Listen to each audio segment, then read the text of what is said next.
Gilmar Abrego Garcia describes severe beatings and psychological torture in Salvadoran prison. Abrego submitted a harrowing and detailed account of abuse after the Trump admin illegally deported him. Allegedly illegally. I don't know if that's been settled yet. Gilmar Abrego Garcia, whose illegal deportation by the Trump administration captured national attention, is now offering a chilling account of his mistreatment in a Salvadoran prison, claiming he suffered severe beatings, sleep deprivation, malnutrition, and other forms of torture at the hands of his jailers. Abrego, a native of El Salvador, revealed details of his time in the country's notorious anti-terrorism prison in a legal filing Wednesday. It's the first time he's provided a first-hand description of his experience after the Trump admin summarily deported him there in March in violation of a court order. The administration for months resisted a judge's command to bring Abrego back to the United States, but last month federal prosecutors secured an indictment against him in Tennessee for human smuggling. At this point, the administration arranged for him to be released from Salvadoran custody and returned to the U.S. to face those charges. The Salvadoran prison where Abrego was initially housed, known as the Anti-Terrorism Confinement Center, or by its Spanish language acronym, the CECOT, is reputed to be rife with gang violence and human rights abuses. But there are a few first-hand accounts of treatment there because El Salvador's president, Nayib Bukele, has vowed that its prisoners will never be released. Abrego's account of physical and psychological torture stand in stark contrast to the portrayal by the Trump admin and Bukele, who posted a photo of what he claimed was Abrego having margaritas with Senator Chris Van Hollen after the senator secured a meeting with Abrego in April. God, I hate repeating anything I haven't dug into myself. I've heard it said that in like the Vietnam War or in Korea or in places where you have like American POWs that get captured, they were supposed to have like a first in, first out policy of prisoners of war. And you were supposed to be careful if they wanted to do like media stuff with you, because sometimes what the enemy military would do is they would just bring out like officers or high-ranking people, and then they would show them on media, or they would show them on the news, in good condition, having a meal and chatting with their jailers to show like, oh, this is how good the treatment is. Or they'd release some of these people early. They go, oh, look how great the treatment is for propaganda purposes. So I feel like this is kind of similar to that, where they bring him out. It's like, oh, look, he's doing fine, Yeah, this is why John McCain refused to leave. What a guy. October 26, 1967, 31-year-old John McCain is flying the Navy's A-4 Skyhawk, top speed 670 miles an hour. McCain was on a bombing run over Hanoi. He had a target that he had been assigned. The anti-aircraft fire was very heavy that day. The mission? To knock out a power plant in the capital city. But the North Vietnamese have targets too. Surface-to-air missile hit my airplane and hit the right wing and took it off, and I went into a very violent spiral downward. McCain ejects, breaking both arms and a knee in the process. He descends into the waiting arms of the enemy. I came down in a lake near the center of the city of Hanoi. As I came to the surface, the Vietnamese, a group of them, came out and pulled me in. He was met by an angry mob of civilian Vietnamese who resented the fact that he was trying to drop bombs on their city, as anyone would. And they beat him up, and they punched him, and they kicked him, and they were treating him extremely badly. And then they threw me in the back of a truck and took me to the prison that we know of as the Hanoi Hilton. You walk in these iron doors, it says Maison Centrale, Central House. And then there's a courtyard, and then there are corridors with cells. They called a doctor in, and the doctor took my pulse and shook his head. And the interrogator in English said, "It's too late." Then I thought perhaps I was going to die. But once again, the legendary family name is about to shape John McCain's future. In a funny way, your father saved you. He did. My father saved my life, because some hours after that, the door of the cell burst open, and the interrogator came in and said, "Your father is a big admiral, and we're going to take you to the hospital." So he really did. They had found out from our wire services.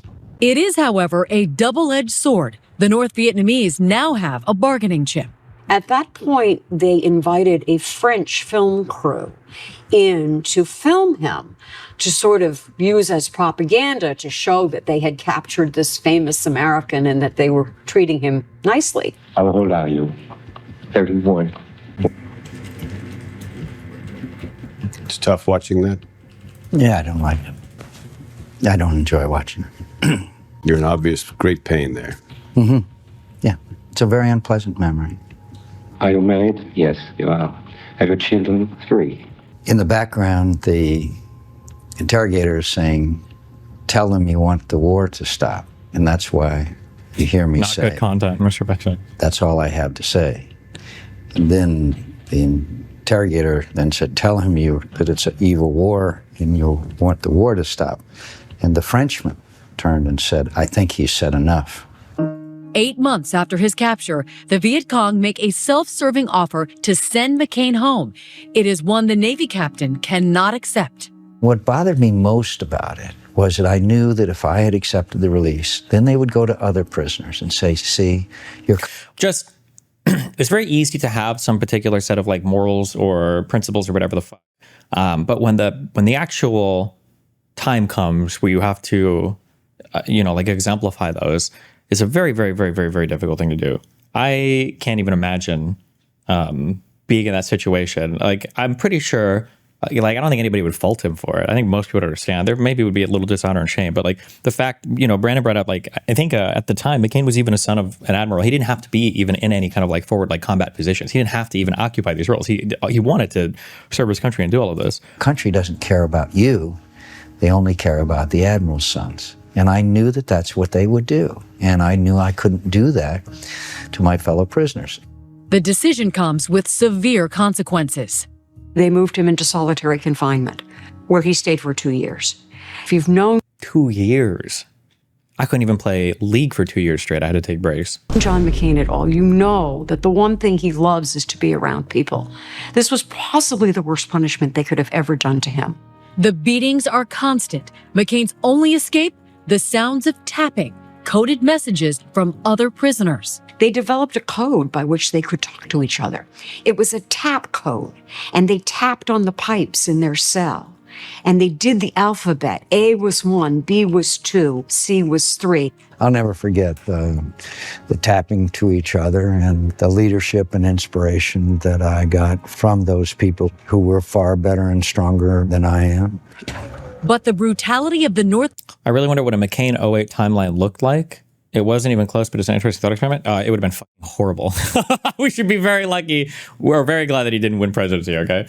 With Palin as the vice president, the Tea Party would have been fucking supercharged. And he probably was more hawkish than I would be. I don't think it would have been good. I don't think that would have been a good presidency. But he was a man of honor, at least. He was like he was a better person. Vietnamese is unrelenting. They would hang him from his arms, yank his arms out of their sockets. They would beat him with sticks.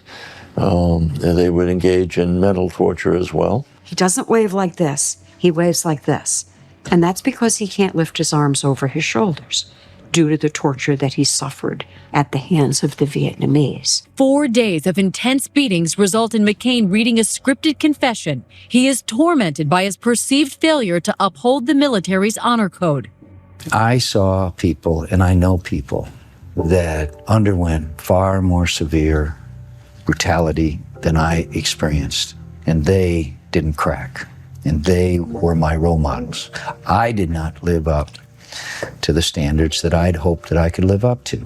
This is why I got so fucking triggered sitting across from this actual fucking demon cunt who can't help but suck off Trump over and over and over again while claiming to care about our troops. And our safety and our sovereignty. And I don't know if any of you, I hate pipe. Your parents are serving in the Air Force. I'm just curious, if you cared about vets, did these comments bother you? If when I Trump care tried to go to about Arlington vets, and do a photo up there. If I care about vets, Yeah, if you really, do, did these comments really, bother you? If I care about Yes, vets. if you cared about vets, I'm asking you. And she sits here and virtue signals over. What a fucking demon. What an actual inhuman fucking demon to stand next to that guy as your president, as your presidential pick, right? As VP. And I don't know.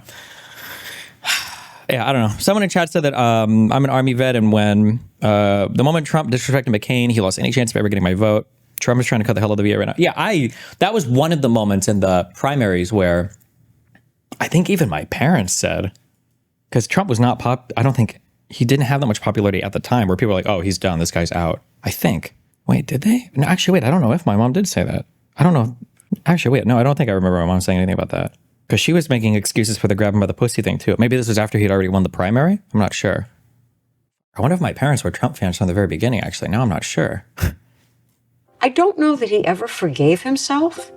The other prisoners did, and everyone else pretty much did, but I'm not sure he ever forgave Grab him by the pussy was 2 weeks before the general? Oh, okay. himself. And while a son suffers in prison, a father suffers in silence. He never asked for any special favors for his son, ever. But every year at Christmas, he would go to the demilitarized zone, which was the strip of land between South and North Vietnam. And he would just stare into that country that was holding his son. He never talked about it. Imagine doing this at a time before you could take pictures of yourself for Instagram for doing it, you know? He never said what he was thinking, but he did it every year for 5 years. When he is released from solitary, John McCain's other heroes are waiting for him. The other prisoners in the camp nursed him back to health. They helped him. That's what it's okay to say. My mom said, grab him by the pussy, it's just boys talk. That's what my mom said. It's locker room talk. And I'm like, Mom, I've told this story a million times. She cried about the Bill Clinton stuff. She cried. My mom cried. I remember her she must have still been in the Air Force because I remember her crying in her it's not a flight suit. It's that whatever the green drab, whatever uniform they wore before they went to base. I remember my mom crying about how horrible it was and how all the women in the military will be mistreated as a result of, how Bill Clinton is acting. I'm like, oh my God. Whatever the olive, uniform is. I don't know what it is for Air Force people. She worked at Offutt in Bellevue. His wounds. They spoon-fed him because he couldn't lift his arms, and they nursed him back to relative health. They said, get up, go back into the fight. You're not defeated. Go back into the fight. And so many years later, another powerful message delivered by a fellow POW in that familiar tapping code. And he's going to do it. GBU, which means God bless you, which is obviously the tap code that we used, and we'd always sign off with that when we would finish our messages to each other. Hi, everyone. Just to hear Trump, and you can roast McCain for a lot of shit, but when he was roasting him for his house, I'm like, being a prisoner of war is probably one of the, not to go full Ameritard, but probably like one of the most patriotic things, like right up there next to dying for your country, is like one of the most, one of the largest ways you can exemplify your commitment to, your country. It's just unbelievable to me. This is the same party that, do you remember the don't put me on this. We weren't even supposed to talk about this right now. Do you remember the obsession about them and John Kerry in the boat or whatever? Does anybody remember that? I don't even remember this conspiracy. People obsessed over this. Something about like Kerry tried to dodge his military service, was like running away in a swift boat or some stupid shit. The Republicans were obsessed about military record and stuff, but Abrego said that he lost 31 pounds at CECOT in his first 2 weeks there, and he reported witnessing and suffering harrowing violence and abuse. Nobody knows or cares anything at all about weight. There's no possible way that he lost 31 pounds in 2 weeks. Unless he literally came back completely and totally dehydrated and he went in weighing 300 pounds. But Abrego's lawyers presented his account in a 40-page proposed amendment to a lawsuit over his deportation. Asked about the court filing, a spokeswoman for the Department of Homeland Security accused the media of falling all over themselves to defend Kilmer Abrego Garcia. The media's sympathetic narrative about this criminal, illegal gang member has completely fallen apart.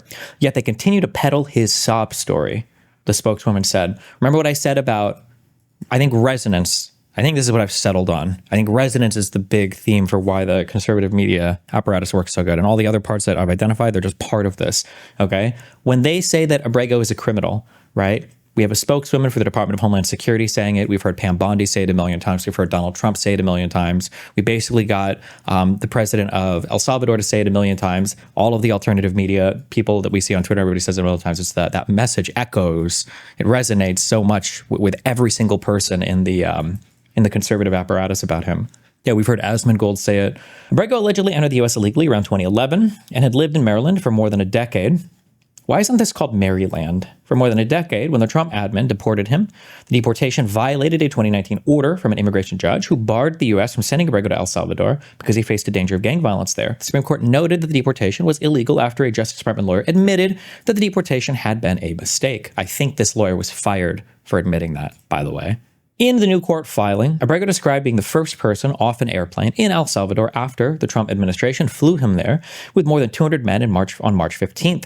He recalled bright lights illuminating the airfield and cameras trained on him while officials forcibly guided him, shackled in chains, to a bus. The next day, Bukele triumphantly circulated cinematically edited videos of the deportees being handed over to Salvadoran authorities.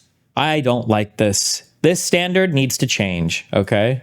My way of linking things is better. And the way they used to do it on forums or whatever, I don't like this. When I see something said, triumphantly circulated, cinematically edited videos, I expect to click this link and see the fucking videos. That's what I want to see. I don't even know if the videos are on this page. I don't like these linking standards, okay? Who works at CNN? Change them. Or Politico? Change them. This sucks. The officials repeatedly struck Abrego in the head, his lawyers wrote, summarizing his account. He observed a U.S. immigration agent communicating with the Salvadoran officials to confirm the identities of the Salvadoran nationals on board before the bus departed. The lawyers continued. Yeah, there are court docs released of this. I don't know if they wrote any of them here. Upon arrival at CECOT, the detainees were greeted by a prison official who stated, "Welcome to CECOT. Whoever enters here doesn't leave." Plaintiff Abrego Garcia was then forced to strip, issued prison clothing, and subjected to physical abuse, including being kicked in the legs with boots and struck on his head and arms to make him change clothes faster. His head was shaved with a zero razor. What does that mean? Like a straight razor? And he was frog marched to cell 15, being struck with wooden batons along the way. What does frog march mean? Closest to the skull. Okay. I don't want actual frogs marching. Lined up with chains? Okay. By the following day, Plaintiff Abrego Garcia had visible bruises and lumps all over his body. In cell 15, Plaintiff Abrego Garcia and 20 other Salvadorans were forced to kneel from approximately 9 p.m. to 6 a.m., with guards striking anyone who fell from exhaustion. During this time, Plaintiff Abrego Garcia was denied bathroom access and soiled himself. The detainees were confined to metal bunks with no mattresses, in an overcrowded cell with no windows, bright lights that remained on 24 hours a day, and minimal access to sanitation. After approximately 1 week in CECOT, prison director Osiris Luna and other officials separated the 21 Salvadorans who had arrived together. 12 individuals with visible gang-related tattoos were moved to another cell, while Plaintiff Abrego Garcia remained with 8 others who, like him, upon information and belief, had no gang affiliations or tattoos. Or gang tattoos, they mean, right? Because Abrego has tattoos, right? As reflected by his segregation, the Salvadoran officials recognized that Plaintiff Abrego Garcia was not affiliated with any gang, and at around this time, prison officials explicitly acknowledged that Plaintiff Abrego Garcia's tattoos were not gang-related, telling him, "Your tattoos are fine." While at CECOT, prison officials repeatedly told Plaintiff Abrego Garcia that they would transfer him to the cells containing gang members who they assured him would tear him apart. Indeed, Abrego Garcia repeatedly observed prisoners in nearby cells who he understood to be gang members violently harm each other with no intervention from guards or personnel. Screams from nearby cells would similarly ring out throughout the night without any response from prison guards on personnel. He dropped from approximately 215 to 184 pounds. Now, to be fair, this is just a complaint. You can write whatever you want in this. So he could theoretically be lying about all of this. I'm just saying, just to be fair. But, I mean, he does allege it. And he signed it, so frog marching in CECOT. Mute because it's annoying. Oh, it's actually... We might have seen this before. I feel like I've seen this on Twitter. This is not the prison. Oh, this is 3 years ago. I don't remember when they did do all the prison stuff. The big prison meme. Well, it was longer than 3 years ago, right? Well, to be fair, I guess the linker didn't say this was the prison. He just said this is frog marching. Vote no on this, and if you're going to vote no on this, then you're voting along with Democrats, especially Democrats like Maxine Dexter, who was on the Hill today dressed in a white robe, who also visited El Salvador to go see Kilmar Abrego Garcia, who killed Americans. This is something that a lot of people are passionate about passing. If you're not siding with Republicans, then unfortunately you're siding with Democrats, anti-American. And if you're based and true. You know what I just realized? I think I kind of sort of was stumbling onto this before. I just couldn't give it a name. Do you remember when Amy sided with Roberts and the liberals against Trump after his weird 52-day speech thing? And then on that day, all of a sudden, Amy Coney Barrett, all of a sudden, every single fucking account was on point. Justice Amy Coney Barrett couldn't even hide her total contempt for Trump for 2 seconds at End Wokeness. Cat turd. Amy Coney Barrett strikes again. Another cat turd one. Traitor. Mitch McConnell globalist plant. Jack Posobiec was here. Amy Coney Barrett, DEI judge. Breaking. We need to have a conversation about Amy Coney Barrett. DC Drano. I started to just write down all of these accounts. It was just crazy to me that there was so much coordination, or apparent coordination. These were just some of the, I think I stopped at like 30 or 40 of these. All of these accounts were tweeting that she needed to be like impeached or kicked out on that just because of that one ruling. It was crazy. Fox correction. Quickly, Fox News Tonight would like to make a correction on a statement made by one of our guests last night. As Monica Page pointed out on her X account shortly after her live appearance, she misspoke when she said that Kilmar Abrego Garcia had, quote, killed Americans. He did not. Monica apologized, and we as well do at Fox News at night. Thanks. Well, Frieda's ready. I doubt it's deliberate coordination. It's almost certainly the system of cult-like obedience. Yeah, I don't think it's like necessarily everybody is deliberately coordinating. I think that you can explain it through other like cultish type or just very single-minded focused type things, but it's still like equally scary. That might even be more scary, I guess. Abrego Garcia has requested to stay in jail awaiting trial in his cooked up human trafficking case because he thinks the Trump admin is likely to illegally deport him to El Salvador again. Jesus.